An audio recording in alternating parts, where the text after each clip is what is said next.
একটা বিষয়ে আগে আলোচিত হয়েছিল এবং প্রায় সবাই এক জায়গায় এসেছিল।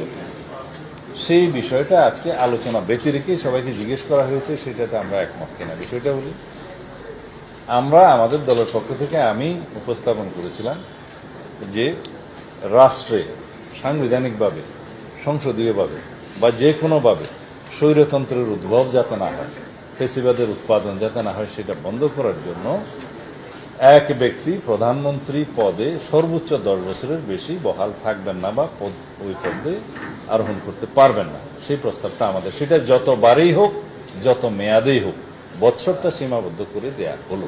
তো এইখানে আমাদের সেই প্রস্তাবের সাথে আমাদের একটা শর্ত ছিল। শর্তটা ছিল যে আমরা সাংবিধানিক কোনো প্রতিষ্ঠানে এবং সংবিধিবদ্ধ কোনো প্রতিষ্ঠানে কমিটি করে যে নিয়োগের ব্যবস্থাটা প্রস্তাব করেছিল সেটার সাথে আমরা একমত থাকবো না।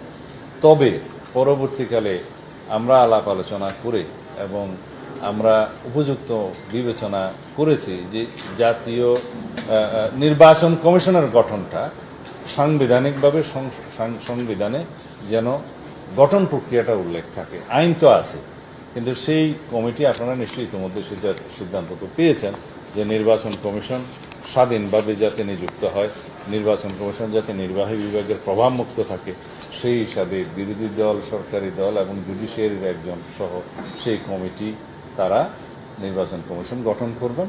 তবে তাদেরকে সহায়তার জন্য সাচিবিক কার্যক্রমের জন্য আর একটা সার্চ কমিটি গঠিত হবে। সার্চ কমিটিটা অনেকটা স্পিকারের অফিস থেকেই সেই সাচিবিক দায়িত্বটা পালন করবে। তারা সারা দেশ থেকে নাম প্রস্তাব করবেন, জনগণ সেখানে নাম প্রস্তাব করতে পারে, সমাজের বিভিন্ন শ্রেণী পেশার লোক এবং রাজনৈতিক দল প্রস্তাব করবে, রাজনৈতিক দলসমূহ প্রস্তাব করবে। সেই নামগুলোর থেকে শর্ট লিস্টিং করে স্ক্রুটিনি করে তারা সেটা ওই সর্বোচ্চ কমিটির কাছে প্লেস করবে এবং সেই সাংবিধানিক কমিটিটা যারা নির্বাচন কমিশন নিয়োগ করবে, নির্বাচন কমিশনের সদস্য এবং প্রধান নির্বাচন কমিশনদের নিয়োগ করবে, সেই কমিটির কাছে প্লেস করবে। কিন্তু সেই কমিটিও নিজস্ব বিবেচনায় এই শর্ট লিস্টিংয়ের বাইরেও তারা নিজস্ব বিবেচনায় তাদের নাম প্রস্তাব করতে পারবেন, অন্য নাম প্রস্তাব করতে পারবেন। সেইটা আমরা গ্রহণ করেছি। আমাদের সেই কন্ডিশন থেকে আমরা সরে এসে নির্বাচন কমিশন গঠন প্রক্রিয়ার সাথে একমত হয়েছে। আপনারা ইতিমধ্যে সেটা জানেন।